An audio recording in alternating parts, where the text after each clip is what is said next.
Picture this. Your engine dies at night. The sky is a bruise of stars. Waves nudge your small boat toward a dark, shapeless coastline. Relief blooms until figures appear at the tree lean. No lanterns, no voices that say welcome. Only bows drawn tight. An arrow flies. The sound is clean, animal paws with slicing air. This isn't myth. It isn't a horror film. It's North Sentinel Island, a speck of land in the Bay of Bengal. Here, a people have made a single, uncompromising decision. No outsiders. The Sentinelese live without modern hospitals, without written words, without agriculture on an industrial scale. They survive by skill, instinct, and a law older than any state. Stay away or die. In 2006, two fishermen, Sundaraj and Pundit Tiwari, fell asleep while illegally crab fishing. Their boat slipped anchor and drifted onto the sandbar. At dawn, they were killed. In 2018, an American missionary named John Allen Chow bribed a crew to take him near. He wrote in his diary, "I don't want to die, but I might. Lord, is this island Satan's last stronghold?" On his third attempt to land, arrows struck him down. The Sentinelese buried his body in the sand. The bodies of these men were never recovered. Authorities turn away. Why? Because North Sentinel Island is more than dangerous. It is defended by law, by geography, and above all, by the people themselves. Their refusal is not spectacle. It is survival. North Sentinel Island is only about 60 square kilometers, smaller than Manhattan. But its reef and forest turn it into a fortress. Coral teeth cut into hulls. Currents drag boats sideways. The ocean itself warns visitors away. Who lives inside this fortress? We don't know their name for themselves. Their language is a mystery, unrecorded. Anthropologists group them among the Andamanese Negrito peoples, genetically distinct and among the most isolated on Earth. How long have their ancestors lived here? The evidence is fragmentary. Some genetic studies suggest 30,000 years.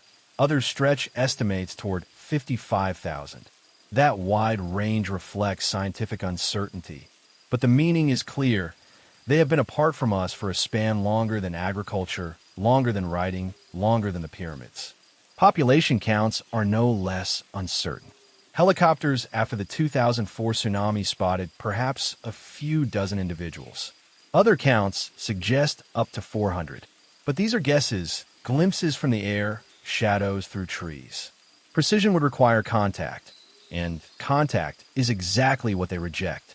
What we know for certain.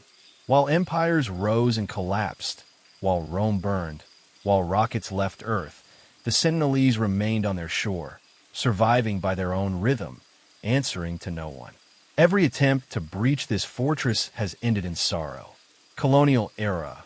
In the 1880s, British officer Maurice Vidal Portman captured islanders, taking them to Port Blair. Adults sickened quickly. Some died.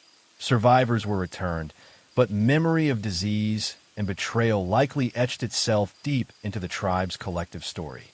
Anthropological period. In 1967, anthropologist T.N. Pundit began cautious outreach. Teams left coconuts and gifts, sometimes watching as Sentinelese collected them warily. On rare days, hostility softened. A few gestures were exchanged. But by the 1990s, India concluded, even friendly contact risked disaster. The program stopped.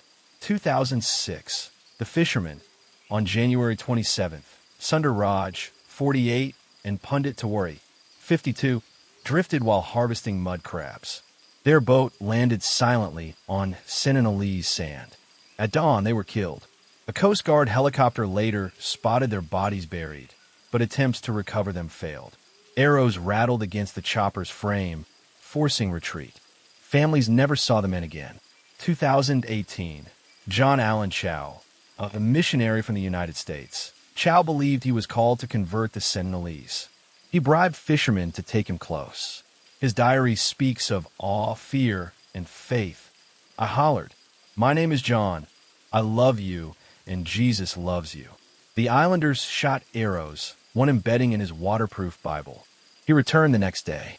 Witnesses said his final approach ended in silence, broken by cries and arrows. They saw his body dragged across the beach. He was buried in the sand.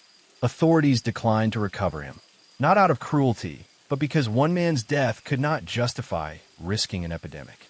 From Portman to Pundit, from Raj and Tiwari to Chow, the pattern is the same. Intrusion meets resistance. Arrows tell the story more clearly than words. India recognized the danger long ago. In 1956, it enacted the Andaman and Nicobar Islands Protection of Aboriginal Tribes Regulation. This law forbids entry without authorization. Journalists, researchers, even government officials cannot set foot without approval. To enforce this, a 5 nautical-mile exclusion zone surrounds the island, patrolled by the Coast Guard. Fishing boats that cross it face fines, arrest, or seizure. The law is not only about punishment, it is about protection. Anthropologists know what happens when isolated groups meet outsiders. Disease spreads faster than any arrow. A common cold, a flu, even measles could sweep through the Sentinelese and annihilate them. This protective barrier is why even grieving families are denied recovery missions. It is why John Chow's remains were left untouched. Law, ethics, and biology converge. The cost of intrusion is simply too high.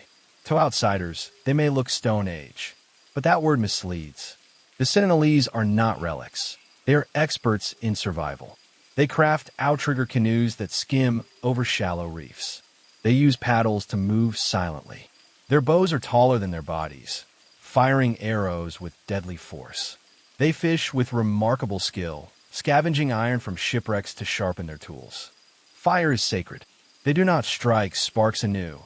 They preserve coals, carrying embers from camp to camp, feeding the flame constantly. Fire is a lineage as much as a tool, and they read the land with astonishing precision.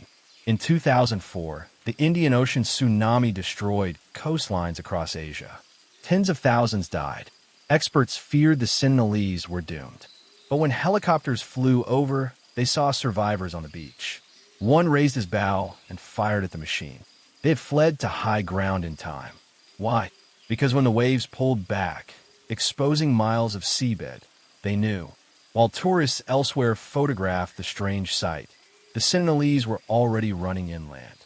That knowledge isn't luck. It's story and tradition, a memory older than paper. Their world is fragile. Small numbers mean genetic bottlenecks, hunger, and disease are constant threats. Yet their persistence across storms and centuries proves something simple. Survival is not about progress. It's about balance. What do we know of the Sentinelese? Almost nothing.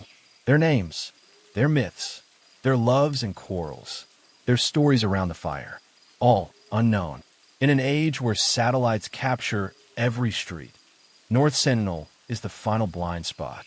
Pundit's notes give fragments, brief handshakes, exchanged coconuts, wary stares. But those are edges, not the heart. And perhaps that's the point. For centuries, outsiders claimed the right to take every story, to assimilate every people. The Sentinelese turned the story around.